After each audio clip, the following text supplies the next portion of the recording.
വെറും സൂപ്പാണ്. എല്ലാം സൂപ്പറാണ്. എന്ത് പറഞ്ഞു നമ്മളൊന്നും പറയുന്നില്ല. അല്ല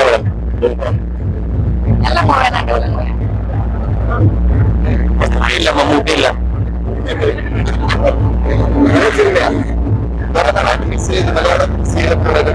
അടിപൊളി എക്സ്പീരിയൻസ്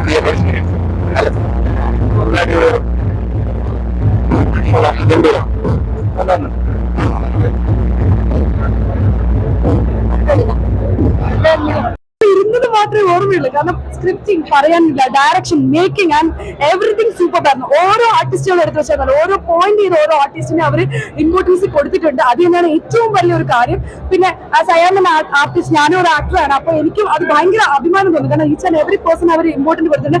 പിന്നെ ഇതിൽ ഏറ്റവും വലിയൊരു കാര്യം, ഇതിനകത്ത് വലിയൊരു ട്വിസ്റ്റ് ഉണ്ട്. അപ്പൊ ആ ട്വിസ്റ്റ് എന്ന് പറയുന്നത് അതിപ്പോ എന്തായാലും റിവീൽ ചെയ്യുന്നില്ല. നിങ്ങൾ എല്ലാവരും തിയേറ്ററിൽ മസ്റ്റ് ആയിട്ട് വന്ന് കണ്ട് അത് നിങ്ങൾ അനുഭവിച്ച് അറിഞ്ഞ് എല്ലാവരും അടിച്ച് പൊളിക്കുക. എന്തായാലും ജെറമന്റെ തിരിച്ചു വരുവാണ്. ജെറമടൻ നമ്മുടെ മലയാളത്തിലേക്ക് തിരിച്ചു വന്നിട്ടുണ്ട്. So I am happy for this.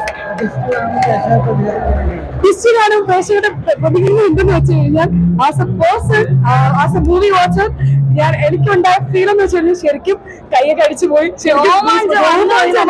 പറയാനില്ല, ഒന്നും പറയാനില്ല. ഗംഭീരം. ജയറാമന്റെ ഒരു ശക്തമായ തിരിച്ചുവരവ് തന്നെ പണം കണ്ടില്ലേ? ഗംഭീരമായിട്ട് തിരിച്ചുവരവ്. എന്താ പറയണ, സെക്കൻഡ് പാർട്ട് ഉള്ള ഇൻഡിട്ടുണ്ട്. അതിനുവേണ്ടിയുള്ള വെയിറ്റിംഗ് ആണ്. ഇത് കണ്ടില്ലേ പടം? അടിപൊളി.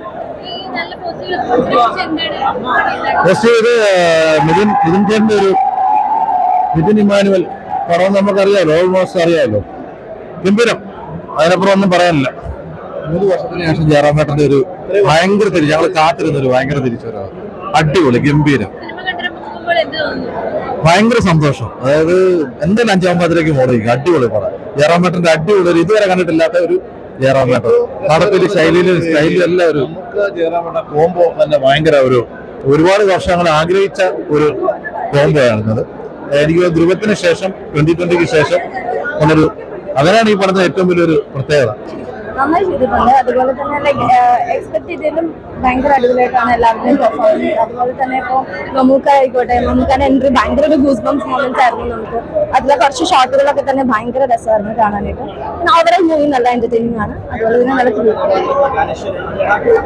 അനുഷ്വയുടെ ലൈക്ക് പെർഫോമൻസ് ഇപ്പൊ നേര് കഴിഞ്ഞിട്ട് എനിക്ക് ഒരുപാട് ഇഷ്ടപ്പെട്ടു. അനുഷ്വയുടെ ഇതിലൊരു പെർഫോമൻസ്, ഇമോഷൻസ് ഒക്കെ അടിപൊളിയായിട്ട് കൺവേ ചെയ്തിട്ടുണ്ട് ആള്. പിന്നെ അതുപോലെ തന്നെ ഇപ്പൊ മമ്മൂക്കാന്റെ ചെറുപ്പം ചെയ്ത പയ്യൻ, എനിക്ക് തോന്നുന്നു ആള് ഇനി ഇൻഡസ്ട്രി അടക്കി വാഴാൻ ചാൻസ് ഉണ്ട്. എനിക്ക് ഭയങ്കര ഇഷ്ടപ്പെട്ടു. Thank you so much. നല്ല പടമായിരുന്നു. നല്ലൊരു ക്രൈം ത്രില്ലർ മൂവിയാണ്. എല്ലാവരും നല്ല അടിപൊളിയായിട്ട് അഭിനയിച്ചിട്ടുണ്ട്. ഈവൻ ജയറാമേട്ടന് നല്ലൊരു കമ്പാക്റ്റായിട്ട് നമുക്ക് കാണാൻ പറ്റും. പിന്നെ മമ്മൂക്കയുടെ അടിപൊളി റോളാണ് മമ്മൂക്ക കിട്ടിയിട്ടുള്ളത്. നല്ല അടിപൊളിയായിട്ട് അഭിനയിച്ചിട്ടുണ്ട്. സാധാരണ നമുക്കറിയാം മമ്മൂക്കയ്ക്ക് നല്ലൊരു ചെറിയ റോൾ കിട്ടിയാൽ പിന്നെ നമുക്ക് എത്രത്തോളം അത് നല്ല രീതിയിൽ കൈകാര്യം ചെയ്യുന്നുള്ളത്. സോ ആ രീതിയിൽ തന്നെ ഇതിൽ നല്ല രീതിയിൽ തന്നെ അഭിനയിച്ചിട്ടുണ്ട്. എല്ലാവർക്കും തിയേറ്ററിൽ പോയി കാണാം. നല്ലൊരു ക്രൈം ത്രില്ലർ മൂവിയാണ്. ഈ സിനിമയിലെ പുള്ളിയുടെ ഒരു മേക്കിങ്ങിനെ പറ്റി എല്ലാവർക്കും ഒരു ധാരണ ഉണ്ടാവും.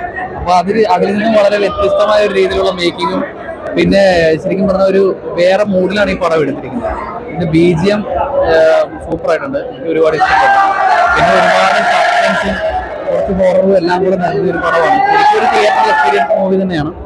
എല്ലാവരും തിയേറ്ററിൽ തന്നെ വന്ന് കാണേണ്ട സൂപ്പർ മൂവി തന്നെയാണ് ഹോസ്റ്റലർ.